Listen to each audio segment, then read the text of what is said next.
جاد اللہ تجھے کعبہ کا امان بنائے۔ ایک خوبصورت واقعہ بالخصوص ماؤں کی توجہ کے لیے۔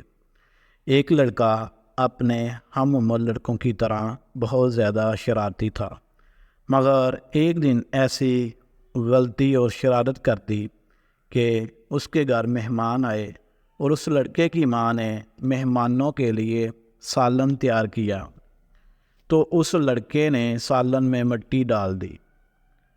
تو اس کی ماں کو غصہ آ گیا۔ غصے سے بری ماں نے لڑکے کو کہا،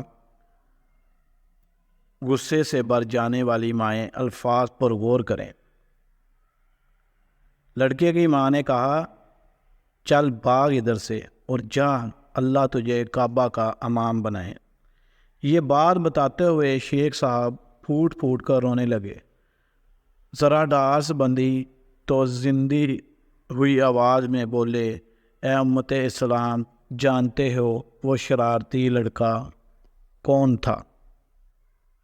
دیکھو وہ شرارتی لڑکا میں کھڑا ہوں تمہارے ساتھ، حمام کعبہ عبد الرحمن سدیس۔ اللہ اکبر!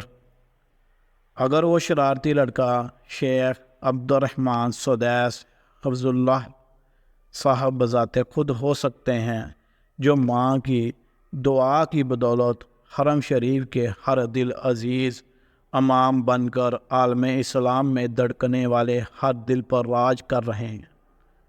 شیخ صاحب فرماتے ہیں کہ اے ماؤں، اپنے اولاد کے بارے میں اللہ سے ڈرتی رہو، چاہے کتنا ہی غصہ کیوں نہ ہو، ان کے لیے منہ سے خیر کے کلمے ہی نکالا کرو۔